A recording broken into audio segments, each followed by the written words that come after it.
In this section, we're going to discuss ionic compounds that have transition metals in them. As a reminder, we talked in the previous section about cations from group 1 always having a +1 charge, group 2 always having a +2 charge, and then over here in group 13 or 3A, aluminum having a +3 charge. So we talked about these atoms that have only one possible ionic charge. In this section, we're going to talk about what happens in this middle section of the periodic table called the transition metals. Most transition metals in the middle of that periodic table can have more than one ionic charge. And so we have a system for designating or telling what the charge is on each ion. Tin and lead, which are found to the right of that transition metal block, also act as transition metals and can form more than one type of ion and behave like transition metals. Here we see some cations formed by transition elements. These are some of the most common, the ones that you'll see over and over again. So we have +1, 2, 3, and 4 cations. And I just want you to see some of these. So in the +1 column here, you see copper, 1. But copper also shows up here. So copper can form 2 cations, a 1+ cation and a 2+ cation. Similarly, you can see chromium in the +2 column and +3 column. Okay, so those transition metals can form more than one cation, and you can see that Roman numeral following the name of the metal to distinguish what its charge is. There are some that don't have that Roman numeral on this list. If you look, here's silver, cadmium. Okay, so there are some others. Some transition metals only form one ion. Okay, and so silver will always form as a +1. Cadmium always 2+, also zinc always 2+. Okay, so there are some that don't form more than one ion, but some of the most common are shown here for you.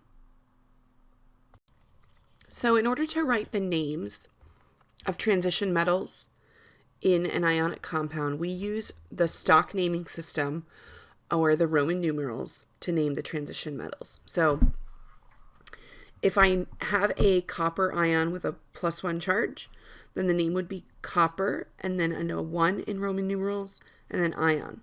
Same for all these +2 ions, we just put a 2 in Roman numerals. If the ion has a +3 charge, we put a 3 in Roman numerals.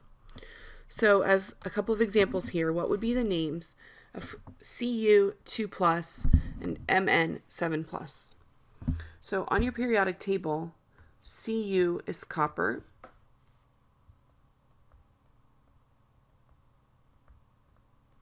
and that 2+ tells us that the charge is a 2 in Roman numerals, and then because it's an ion, we just say copper 2 ion.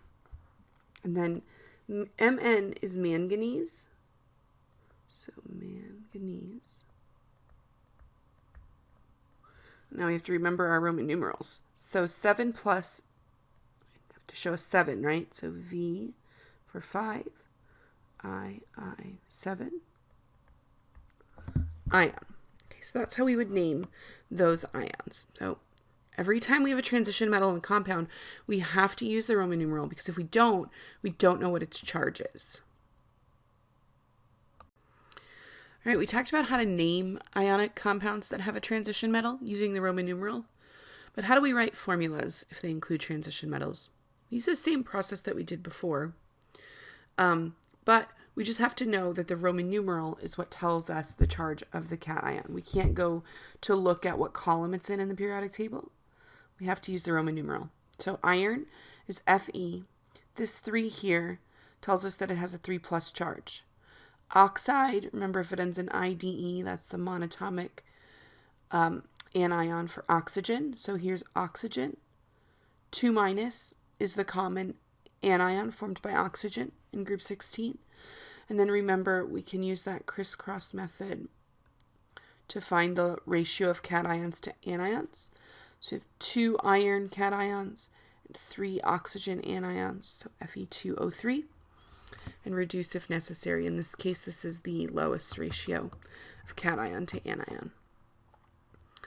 All right, so it's the same process as before. We just use the Roman numeral to tell us the charge. Let's take a look at another example and write the formula for tin 4 oxide.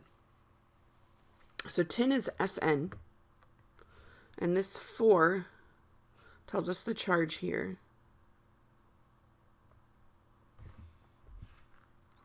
So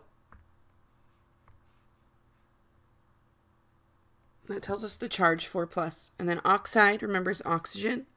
And all of those anions of group 16 form a 2- charge. Now, if I do the process that we showed of just dropping the charges down, I have Sn2O4. But this can be reduced, right?